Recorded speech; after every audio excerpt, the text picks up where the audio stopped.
En tout cas, Je vous en prie. Cécile Pellegrin, Merci. on reste dans le milieu de l'art, les arts plastiques avec vous, Sébastien Montague. Donc, vous êtes plasticien, je viens de le dire.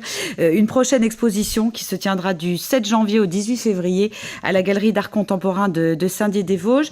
Un petit mot sur votre parcours d'artiste, parce qu'on ne se connaît pas, c'est une première. Oui, c'est une première. Voilà, donc qui êtes-vous, Sébastien Montague? Alors, je suis quelqu'un qui habite à Dompère, dans les Vosges. Voilà, donc, j'enseigne aussi les arts plastiques au collège, à Châtenois, près du château. Et donc, mon parcours, j'étais lycéen en bac art appliqué. Oui, donc c'était déjà très ancré en vous. Oui. Enseignement F12. Et puis ensuite, 3 années aux Beaux-Arts d'Épinal. Et ensuite, ma 4e, 5e année aux Beaux-Arts de Nice, qu'on appelle la Ville Arson. D'accord. Voilà.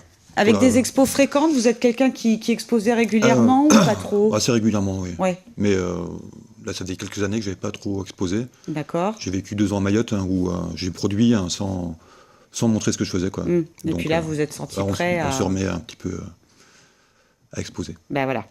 Alors, votre travail plastique, il a inspiré de vos anciennes expériences sur le ring, puisque vous avez été champion de France de boxe et de boxe française. Finalement, votre peinture, elle nous parle de ça. Ma peinture, peinture installation aussi, parce que je ne fais pas que des peintures. Il y a les deux, oui. Parle de boxe essentiellement depuis une petite dizaine d'années, quoi. Donc c'est vraiment sur la boxe, mais pas que aussi.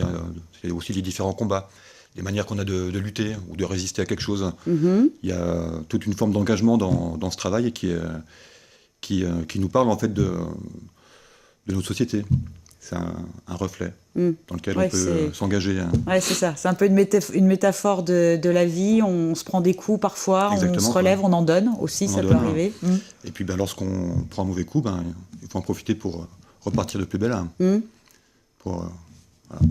Oui, ça nous rend plus forts, quelque part, même si on s'en passerait bien, des fois, de se prendre des coups.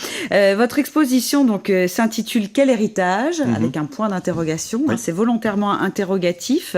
C'est un peu une invitation que vous nous lancez. Vous nous dites « Venez vous questionner à mes côtés à travers mon travail », c'est un peu ça? C'est un petit peu ça, oui.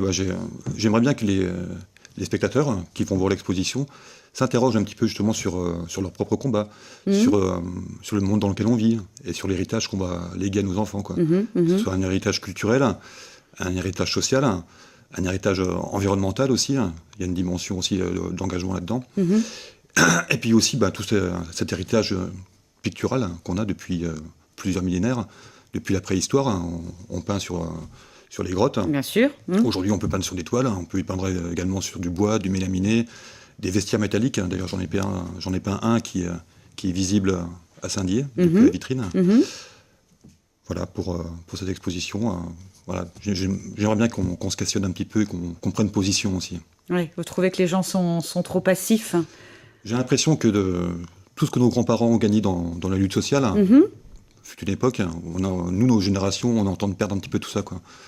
Donc j'ai envie peut-être qu'on se mobilise un petit peu, qu'on soit un petit peu moins passif par rapport à tout ce qui peut se passer proche ou plus loin de nous, quoi. Vous parliez de différents supports. On a vu quelques visuels pendant que vous parliez d'une toute petite partie de votre travail. Vous, justement, quels sont les supports et les matériaux que vous utilisez la plupart du temps? Alors actuellement, c'est beaucoup sur de la toile. Oui, c'est ce que j'ai cru comprendre. Je prends le temps de fabriquer mes châssis, de tendre mes toiles. Ça me permet de choisir mes formats vraiment précisément, déjà. Et puis c'est une manière de prendre le temps. Aujourd'hui, à l'ère du numérique, un monde de vitesse, on se pose un petit peu et on prend le temps de bidouiller la peinture, de travailler la matière, de questionner cette histoire picturale qu'il y a depuis, comme je disais tout à l'heure, plusieurs millénaires. Depuis toujours, voilà. Oui. Et voilà, sans prétention, je ne me prétends pas peintre, justement, que je préfère le terme de plasticien. C'est un terme que vous n'aimez pas, oui. Vous dites que la peinture, c'est bien plus compliqué que ça. Peinture, se prétendre peintre, c'est vraiment une très grande prétention. Déjà, se dire plasticien, c'est prétentieux. Déjà, alors peintre, n'en parlons pas. Catastrophe. Non, c'est vrai qu'il y a ce poids tellement lourd de l'histoire que... on verra plus tard pour le peintre. Oui, plasticien, c'est déjà bien. Pour l'instant, c'est pas mal. Bon, en attendant, on peut vous rencontrer vos œuvres du 7 janvier au 18 février à la Galerie d'Art Contemporain à Saint-Dié-des-Vosges, du mardi au samedi, de 15h à 19h.